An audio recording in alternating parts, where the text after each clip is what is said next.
Hey guys, so we're here back again with another review, and today we'll be taking a look at the Hasbro Transformers War for Cybertron Kingdom Deluxe class Shadow Panther.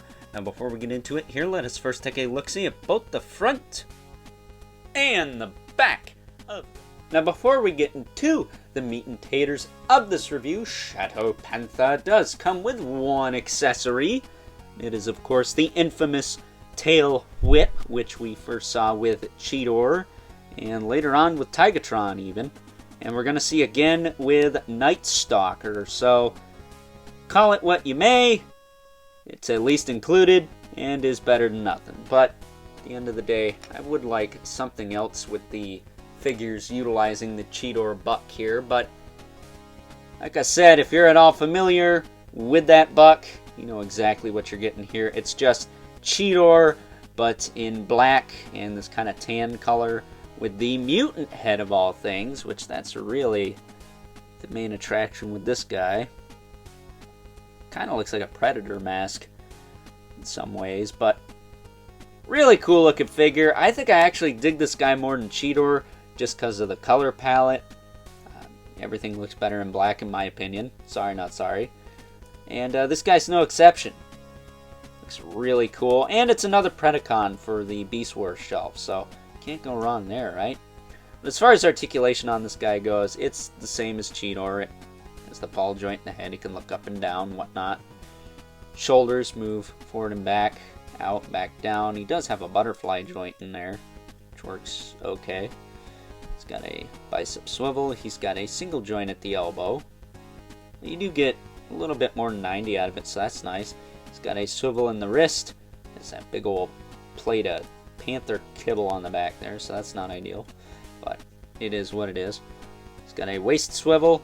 He's got a crotch flap that hinges upward for some reason. He's got T-jointed hips. Kick out, back down, forward and back, yada yada. Single joint at the knee. Doesn't give you quite 90, but I think it's enough. Got a swivel in the knee, and I had to tell you, I actually had to push this knee together. It wasn't completely pressed together where this pin is located, so I had to do a little finagling to get that in place, but it is what it is. It's fine now, so no cry, no foul. And then he has a hinge in the foot with a rocker joint, and he has the 3mm pegs on the bottom of his feet, in case you wanted to hook him up with some kind of stand. Which I never really pointed that out with these Beast Wars figures. They all seem to have that port on the bottom of the foot, even though they don't make figure stands for Transformers as far as I'm concerned. And as far as his whip goes, you can plug it in from this end, or store it on his bum. I wouldn't recommend that. It'd look a little weird. I typically just do this. And there you go. Sometimes I'll angle it up like this because it takes up less real estate that way. But we'll go with this for now. But that's Shadow Panther in a nutshell. It is Cheetor, so I will leave a link in the description below to my Cheetor review. If you want to see something a little bit more in depth, because I'm probably even going to cut back the comparisons for this guy because it is a body we're used to seeing at this point. And while my Cheetor review didn't have the exact same format that I use now, it's good enough, I think. I don't know. You guys let me know in the comments below. But with that being said, let's now move on and take a look at some size comparisons. First up here is Shadow Panther next to his maximal counterpart, the Deluxe class Cheetor. Next up here he is alongside a couple other kitty cats from the Transformers War for Cybertron Kingdom line, the Voyager class Cybertron, and PulseCon exclusive Covert Agent Ravage. And last but certainly not least, we have our two regulars, the Mythic Legion's Brother Mandibulus, the beloved Spawn, who as usual towers over everyone. So with that being said, let's get Shadow Panther transformed into his beast mode. Taking a closer look at Shadow Panther in his beast mode here. And again, as I said before, in robot mode. If you're familiar with the Cheetor figure, you know exactly what you're getting here. So I'm going to cut right to the chase, quickly go over articulation for you so you're not wasted too much time here. But he's got a hinged jaw. It works pretty well. I will say it's a little bit looser than the Cheetor figure there. So it's a little bit easier to move. His legs move forward and back. He's got in and out there as well. He's got a single joint here at the front knee, elbow, whatever you want to call that. And then the front paws are both on little ball joints. And as far as the hind legs go, you can kick them forward and back, rotate them in and out. He does have a little joint here at the knee, the hind knee, again, whatever you want to call it. Then he's got a ball joint in the paw there, or the foot. And then his tail is stuck this way. You can't articulate it at all. He does actually have a, no, he doesn't have a waist cut because of the way the arms fold up. So, never mind that. He does have a little bit of kibble on the bottom. You can see his robot mode arms, but that's okay. That's not the worst thing ever. Like Cheetor, I wish he had the gun that's stored in his guts. That would have been really cool.